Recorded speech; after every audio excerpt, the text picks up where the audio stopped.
Okay, let's dive in. We're looking at just one source today. Right, a daily devotion. Exactly. It's based on Acts chapter 1, verses 1 to 11. And the key verse seems to be Acts 1:8. Yeah, that's the focus. The theme is interesting, too. It's about receiving power, having a clear mission. Right, and not just sort of gazing up, waiting around, but being active. Mm-mm.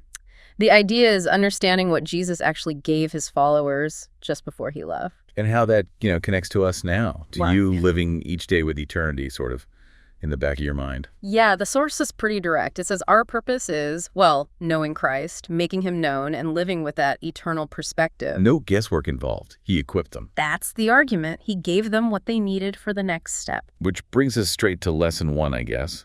That promise in Acts 1:8. You will receive power when the Holy Spirit comes upon you. Yeah. And what I found interesting was how this devotion really specifies the kind of power.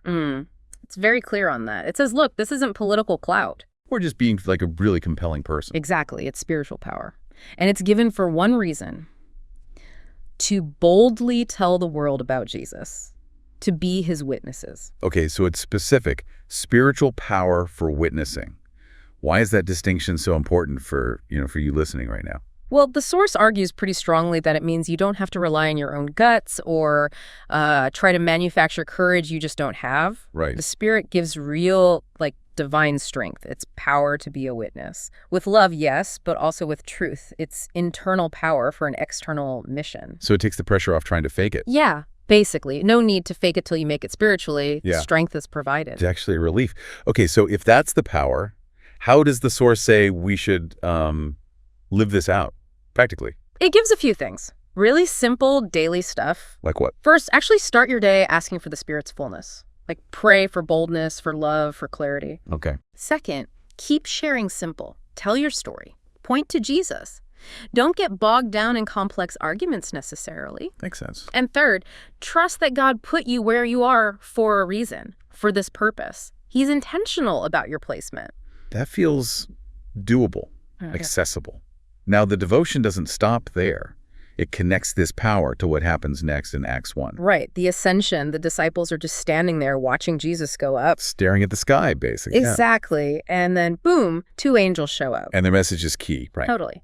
They basically say, hey, why are you just standing here looking up? He's coming back. And the source says that reminder, his return is what fuels the mission. It's not just about him leaving, it's about him coming back. Precisely. That's the ongoing motivation. So why does his return matter so much to the mission now, according to this devotion? Because it changes everything. It gives context. It gives urgency. The source emphasizes, Jesus isn't just gone. He's praying for us. And he is coming back. So it's not just a past event or a future hope. It affects today. Right. It means life isn't about just being comfortable here or building our own little kingdoms. We're living for a king who is returning. It reframes your whole life. Living for the returning king? Yeah, that lands differently. How does the source say we should live with that in mind, practically? Again, some concrete suggestions. 1, live today remembering eternity.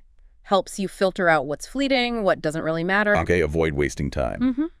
2, remember, Jesus is on the throne. Even when things feel chaotic or, out of control down here, his return guarantees his final authority. That's anchoring. And 3, stay spiritually alert. Be ready. Be watchful. Be faithful even in the small, everyday things.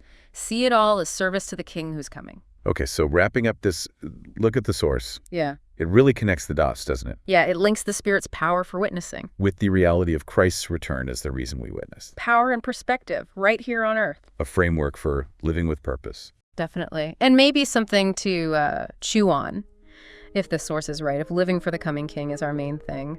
How does that specific spiritual power, the witnessing power with love and truth, how does that power uniquely equip us for that specific life? The life lived looking towards his return, and what difference does that make in, your next 24 hours?